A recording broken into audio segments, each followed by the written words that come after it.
আজই ডাউনলোড করুন আর এনজয় করুন আপনার পছন্দের শো। দিভাই নিজে থেকে অভিরূপ দাদার বাড়ি গেছিল, নাকি কোনোভাবে অভিরূপদা ভাত পেতে দিভাইকে নিয়ে গেছিল? এটা তো জানতে হবে আগে। অভিরূপ বাবু বলছি, জলপট্টি দিতে হবে।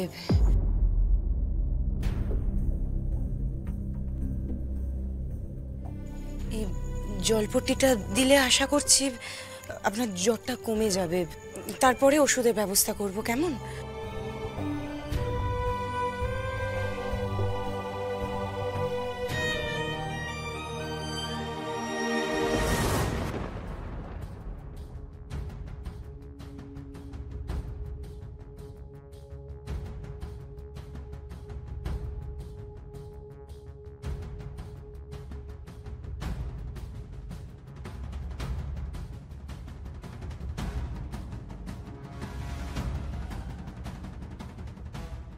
না, যত নামছে না একটু।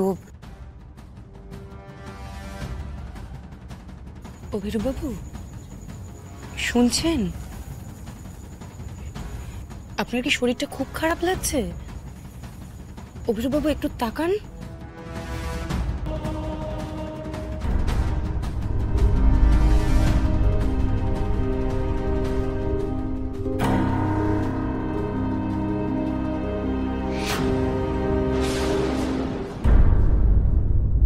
কি হচ্ছে এসব? কি হচ্ছে? আমরা তো অভিরূপকে ঘর ভাড়া দিয়েছিলাম, অভিরূপ ভালো চরিত্রের ছেলে এবং অভিরূপকে অনেকদিন ধরে আমরা চিনি বলে। তোমাকে তো দেখেছি, তুমি সেই না নবাবগঞ্জের এমএলএ লাবণ্য সান্যাল, রুদ্ররূপ সান্যালের বিধবা?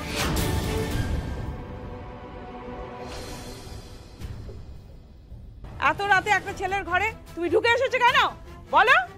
এই সব অসভ্যতা আমি আমার বাড়িতে সহ্য করব না।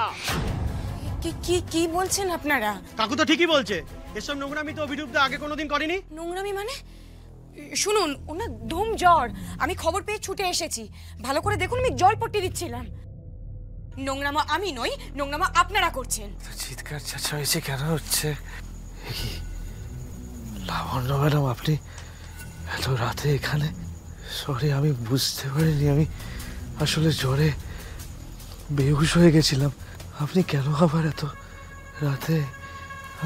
দেখেছো দেখেছো, অভিরূপ কিছু জানেই না, সব এই ম্যাডামের দোষ। আমি এক্ষুনি পুলিশকে ফোন করছি, পুলিশ এসে ঠিক করুক এর কি বিহিত হবে। এই সব অসভ্যতা কিন্তু আমার বাড়িতে আমি কিছুতেই মেনে নেব না।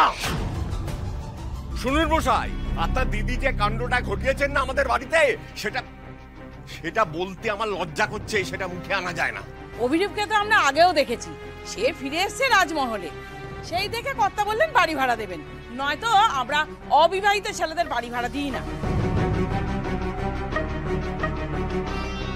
আরে অভিরূপ যথেষ্ট ভালো ছেলে।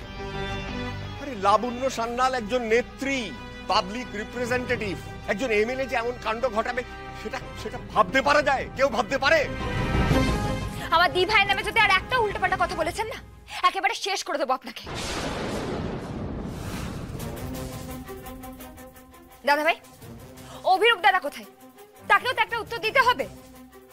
সে জ্বরে কাতরাচ্ছে, সে কোনোদিন কোনো মহিলাকে ডেকে রাত্রিবেলা এরম কাণ্ড করতো না।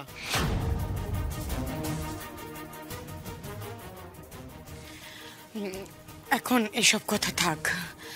ফুলকি ভাই, বলছি যে মা বাবাকে ফোন করেছিলি?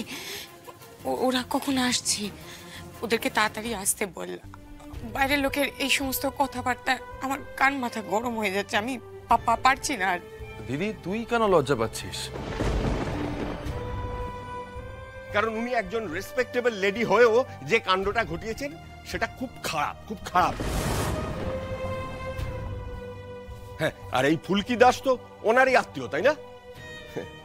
বঙ্গীয় প্রগতিশীল পার্টির প্রার্থী, এই তো পরিবার। ওনার আচরণ কথাবার্তাও তো খুব একটা সুবিধের বলে মনে হচ্ছে না। আমরা তো সবসময় শাসক দলের দোষ ধরতে একেবারে ব্যস্ত।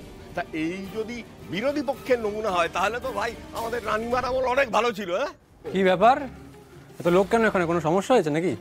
আসলে কাল রাত্রে অভিরূপ সামন্তের বাড়িতে একটা গোলমাল হয়েছে, সেটা নিয়ে ঝামেলা হচ্ছে।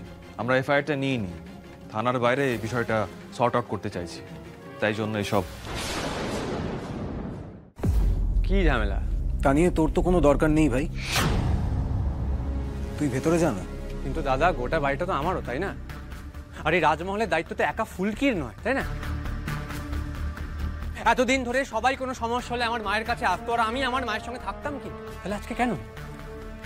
আচ্ছা আচ্ছা, আপনাদের কি সমস্যা আপনারা আমাকে বলুন।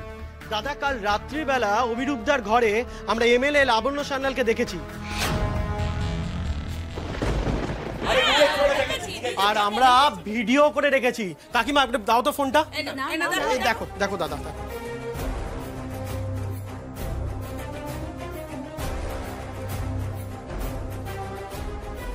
কারোর অনুমতি না নিয়ে ভিডিও কেন তোলা হয়েছে জানেন না? এটা বেআইনি। তোমার দিভাইও কাজটা খুব একটা আইনসম্মত করেনি।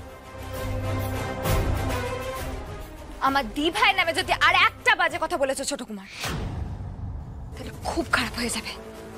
আমি নিজেকে সামলাতে পারবো না। সোজা গিয়ে তোমার মুখে একটা ঘুষি মারবো, তোমার মুখটা একেবারে ভেঙে দেবো। আরে দেখো দেখো দেখো দেখো দেখো, প্রার্থীর মুখের ভাষা দেখো। মেয়ে না গুন্ডা? কেন মাসিমা, একজন মেয়ে গুন্ডা হতে পারে না? আমি একজন বক্সার, আর আমি ঘুষি মারাটাই শিখেছি। তমাল, ফুলকিকে থামতে বল, বিষয়টা কিন্তু ভুল দিকে যাচ্ছে। লাবু, কি হয়েছে? কি হয়েছে লাবু? এখানে এত লোকজন কেন? আর তুই হঠাৎ রাজমহলে কখন চলে এলি? হ্যাঁ, কাল রাতে ম্যাডাম আমার ভাড়াটের ঘরে, অভিরূপ সামন্তর ঘরে, উনি নিজে থেকে এসেছেন, আবার নিজের মুখে সেটা স্বীকারও করেছেন। তাতে কি এমন মহাভারত অশুদ্ধ হয়েছে?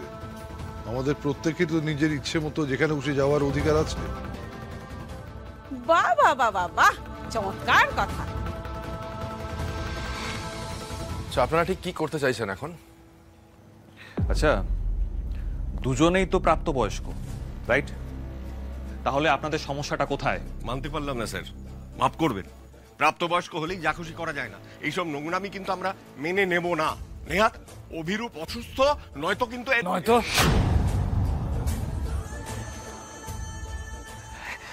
নয়তো কি মেশমশাই? না হলে আপনারা লাবণ্য দেবীর সাথে কি করবেন? হাতে গলা কাটবেন? চাপ বাবা। ওমা, অভিরূপ, তোমার জন্যই তো আমরা এত লড়াই করে চলেছি, আর তুমি এখন এমন সুরে কথা বলছো।